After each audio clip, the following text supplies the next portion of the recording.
Assalamualaikum warahmatullahi wabarakatuh. Bismillahirrahmanirrahim. Al-haditsu tsani. Al-haditsu dari itu hadis tsani kang nomor 2. Ibnu Mas'udin saking Ibnu Mas'ud radhiyallahu ta'ala anhu. Radhiya muga-muga ridhoni sapa Allah Ta'ala anhu saking Ibnu Mas'ud. Qala dawu sapa Ibnu Mas'ud, qala dawu sapa Rasulullah sallallahu alaihi wasallam, Rasulullah sallallahu alaihi wasallam. Al-fajiru utawi wong kang lacut, ar-raji kang arep-arep sapa fajir, rahmatullahi taala ing rahmate Allah taala iku akrabu luweh parek ilallahi taala maring Allah taala minal abidi tinimbang saking ahli ibadah al-muqniti kang putus asa. Hadis yang kedua berkisah tentang larangan putus asa. Larangan memutus harapan terhadap rahmat Allah. Al-fajiru ar-raji rahmatullahi ta'ala.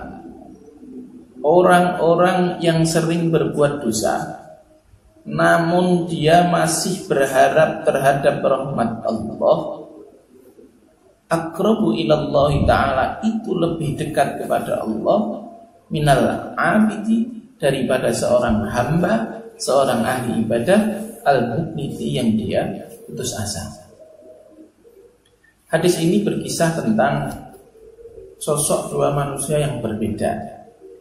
Yang satu ahli ibadah namun dia putus asa. Yang kedua adalah seorang pelaku maksiat namun dia tetap mengharap rahmat, inayah dan hidayah dari Allah. Agar tidak salah paham, kata kunci pada pemahaman hadis yang kedua ini adalah larangan putus asa. Bukan pelakunya yang kita bahas, tapi larangan putus asa. Jadi baik orang yang memiliki dosa maupun orang yang ahli ibadah itu hendaknya tidak boleh putus asa. Hendaknya selalu mengharap kepada Allah, selalu yakin bahwa Allah itu Maha Pengampun, bahwa Allah itu Maha Pemberi rahmat kepada seluruh makhluknya. Qala akhbarana an Zaid bin Aslam. Ada sebuah kisah dari Zaid bin Aslam dari Umar. Pada zaman dahulu ada seorang laki-laki yang ahli ibadah, seorang laki-laki yang rajin sekali dalam beribadah. Bahkan dia sangat sungguh-sungguh sekali, sehingga orang-orang lain itu merasa putus asa, tidak bisa selevel, tidak bisa mengikuti itu, merasa apakah harus seperti itu. Summa mata, kemudian laki-laki tersebut itu meninggal dunia. Setelah meninggal dunia, laki-laki ini bertemu dengan Allah. Faqala, dan berkata, ya Rabbi mali indaka, wahai Tuhanku, apa yang akan aku dapat darimu? Allah menjawab, faqala anna, kamu akan aku masukkan ke neraka. Orang ini bertanya kembali, ya Rabbi fa'ina ibadati wa istihadi, wahai Tuhanku, di mana ibadahku selama ini, di mana kesungguhanku selama ini? Faqala innaka kunta taqnatu an-nas min rahmati. Faqala mangko jawab sapa Allah Ta'ala, innaka sa'tamani sira iku kunta ana sapa sira iku taqnatu. Dadi sebab putuse iku taqnatu, ya iku taqnatu mutusi sira an-nasa ing menungso min rahmati saking rahmat ingsun fid dunya ing dalem donya. Wa ana utai ingsun iku aknatu mutus sapa ingsun ka ing sira al yauma ing dalem dina iki min rahmati saking rahmat ingsun. Kemudian Allah menjawab, sesungguhnya kamu telah setelah memutus terhadap manusia dari rahmatku, maka hari ini pun aku akan memutus rahmatku dari dirimu. Oleh karena itu, mari dalam beramal ibadah itu kita senantiasa mengharap rahmat Allah. Jadi yang menyebabkan kita selamat itu bukan amal ibadah, melainkan rahmatnya Allah, pertolongan Allah, kasih sayang Allah. Kisah yang kedua diriwayatkan oleh Abu Hurairah radhiyallahu an dari Kanjeng Nabi,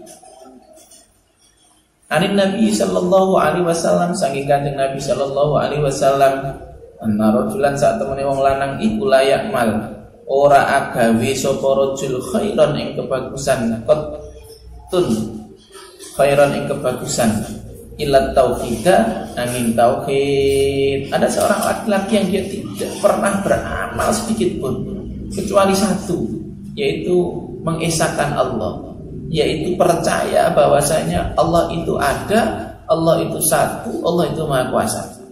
Alamma hadara mongko semangsane teko ing rajul al mautu apa maut, wala mongko ngucap sapa rajul ahlihi maring keluargane rajul, ida ana mutu, ida nalika kala ngucap sapa rajul ahli maring keluargane rajul, ida ana nalikane utahe ingsun iku mutu mati sapa ingsun, fa ahliku mongko padha ngobong sira kabeh ni ing ingsun binari kelawan geni.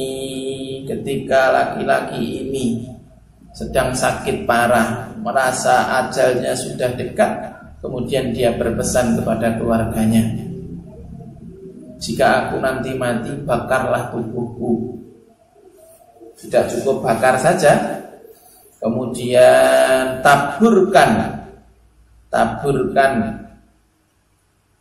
abu jasadku ke lautan yang saat itu ditiup oleh angin yang banyak. Benar, tidak berapa lama kemudian laki-laki tersebut meninggal dunia, dan keluarganya kemudian melakukan amanahnya, melakukan wasiatnya. Setelah meninggal dibakar, kemudian dibakar, abunya dikumpulkan, ditaburkan ke laut di saat banyak angin sehingga menyebar. Mungkin kalau dirasionalkan itu harapannya biar dia tidak disiksa. Jadi kan sudah dibakar, habislah perkara. Dia berpikir begitu. Tidak hanya dibakar, ditaburkan ke laut yang hilang. Dia berpikir begitu. Tapi Allah itu kan maha kuasa. Fa'idan huwa fi qabdatillah. Tiba-tiba setelah dibakar, dibuang abunya ke laut yang berserakan, tidak tahu kemana, tiba-tiba laki-laki tersebut itu berada dalam kekuasaan Allah. Jadi setelah mati itu kan semua orang akan dimintai pertanggungjawaban. Tiba-tiba orang ini berada dalam kuasa Allah. Qala jawab Allah, ma hamalaka ala ma fa'alta. Apa yang menyebabkanmu melakukan hal tersebut? Kenapa engkau ingin dibakar setelah mati? Kenapa engkau ingin abu jasadmu dilempar, dibuang ke laut? Kemudian laki-laki itu menjawab makhofatuka, aku sangat takut kepadamu ya Allah. Sebab ketakutannya, jadi dia itu merasa banyak dosa, dia itu merasa amalnya sedikit, dia takut disiksa kepada Allah. Dia mengucapkan itu dengan tulus ikhlas dan Allah itu maha mengetahui. Maka apa yang terjadi? Faghfaralahu ya. Kemudian Allah mengampuni laki-laki tersebut.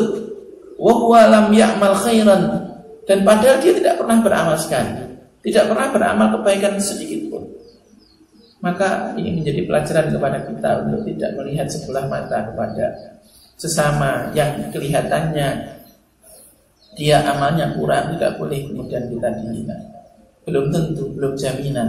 Kita tidak tahu. Mungkin ada satu perbuatan bagus yang menyebabkan Allah mengasihinya. Sebaliknya bagi yang amalnya banyak, tidak boleh sombong. Jadi kita harus selalu mengharap rahmat Allah. Kisah yang terakhir, pada zaman Nabi Musa ada seorang laki-laki yang meninggal dunia. Orang laki-laki ini terkenal sebagai pelaku dosa, terkenal nakal, terkenal jahat, terkenal banyak dosanya. Sehingga ketika orang laki-laki ini meninggal dunia, tidak ada orang yang mau memandikannya, tidak ada orang yang mau mengkafaninya, tidak ada orang yang mau mensolatinya, tidak ada yang mau menguburkannya. Sehingga jasadnya pun ditendang pakai kaki, bukan pakai tangan, ditendang pakai kaki ke tempat sampah. Kemudian Allah mengirim wahyu kepada Nabi Musa, fa'ahallahu ta'ala ila Musa, fa'awaha mongko paring wahyu sapa Allah Ta'ala ila Musa maring Nabi Musa alaihi salam. Kemudian Allah memberikan wahyu kepada Nabi Musa, ya Musa, mata rajulun fi mahillatin fulan fil marbalah. Wahai Musa, telah meninggal dunia seorang laki-laki yang dibuang ke tempat sampah. Kata Allah, wa huwa utai rajul iku wali min auliyai. Wa huwa utai rajul iku wali ingsun min auliyai, saking pira-pira wali ingsun. Itu adalah termasuk kekasih waliku. Namun dia tidak dimandikan, tidak dikafani, tidak disolati, dan tidak dikuburkan. Fadhab anta faghsiluhu wa kaffanahu. Pergilah wahai kamu Musa, kata Allah. Faghsilhu, mandikan dia, kafani dia, solati dia, dan kuburkan dia. Kemudian Nabi Musa pun berangkat ke tempat yang ditujukan oleh Allah. Di sana bertanya kepada masyarakat, apakah benar ada orang yang meninggal dunia yang tidak dimandikan, tidak dikafani, dan seterusnya. Masyarakat pun menjawab, benar wahai Nabi Musa. Tolong tunjukkan, kata Nabi Musa. Akhirnya Nabi Musa pun ditunjukkan ke tempat. Masyarakat bercerita panjang lebar bahwasanya orang ini adalah fasikon, orang yang fasik. Fasik itu mudah sekali berbuat dosa, ya, sering berbuat dosa, itu fasik, menyepelekan dosa. Kemudian Nabi Musa pun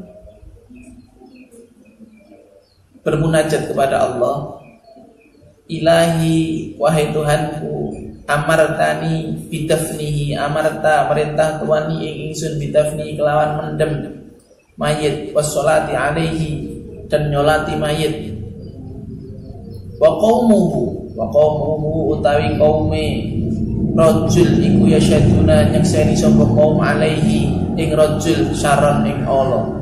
Wahai Tuhanku, Engkau memerintahkanku untuk menguburkan, untuk memandikan, mengkafani, mensolati, dan menguburkan jenazah itu. Namun sesungguhnya kaumku mengatakan, menyaksikan bahwa dia adalah seorang yang berperilaku buruk. Apa kata Nabi Musa? Fa anta a'lamu, fa anta mongko utahe panjenengan itu a'lamu, iku a'lamu luwih ngerti minhum tinimbang kaum. Tapi saya yakin engkau lebih paham, engkau lebih tahu daripada kaumku. Bitanai wa tabbihi, siapa yang benar-benar terpuji, siapa yang betul-betul memiliki akhlak yang baik, dan siapa yang benar-benar memiliki akhlak yang buruk. Jadi kita dalam hidup ini tidak perlu khawatir. Meskipun amal ibadah kita tidak diketahui orang, Allah Maha tahu. Meskipun ada orang yang menutup-nutupi amal buruknya, Allah itu tahu.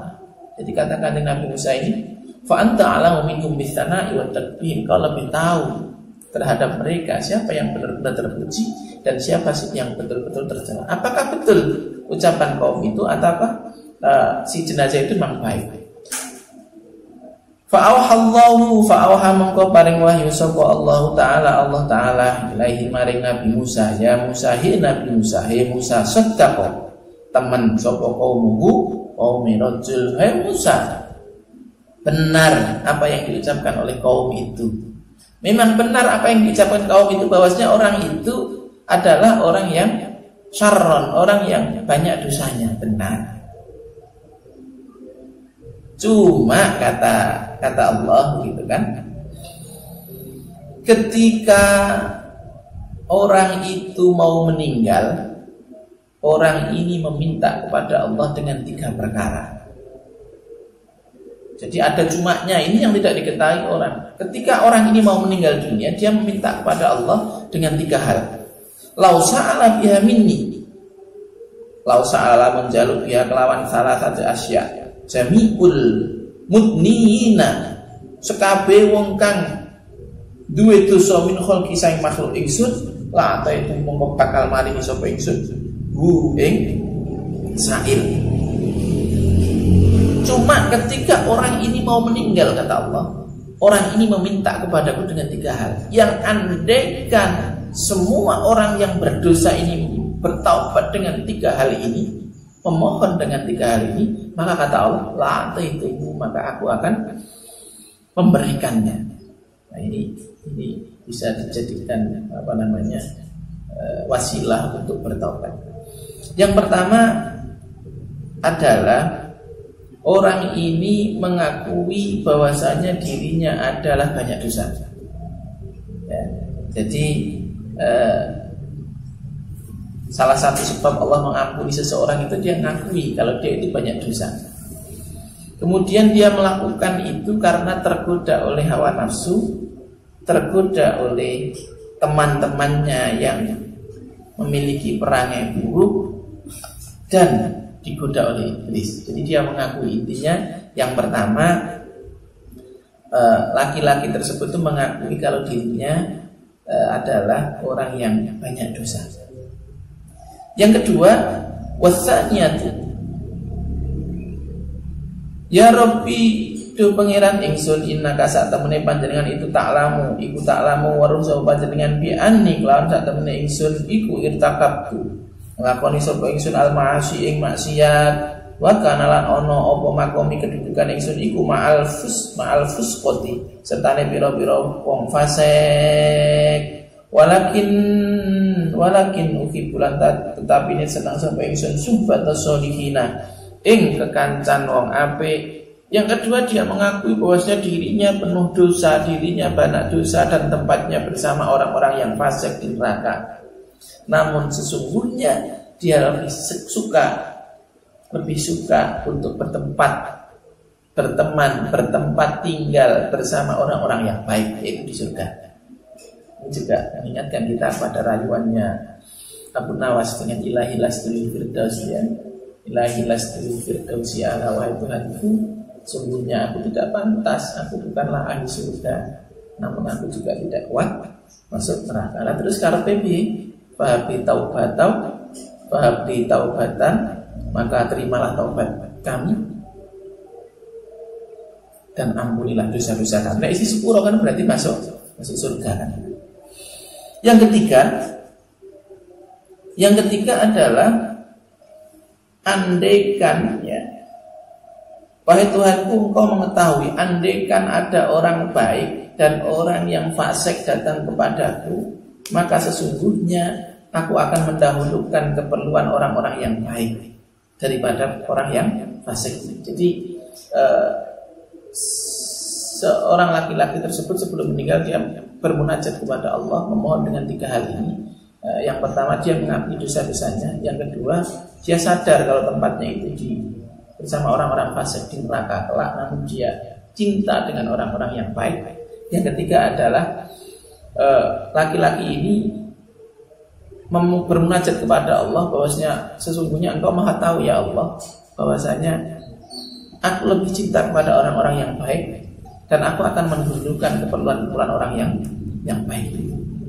Kemudian ini ditambahkan dalam riwayat yang diriwayatkan oleh Wahab bin Munabbah.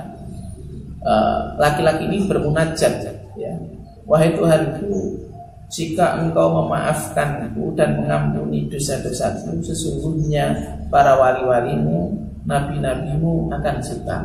Jadi ada kalimat lain yang bermunajat, yaitu ya Rabbi lau afautu wa ghafartu dhunubi yafrahu awliyauka wa ambiyauka.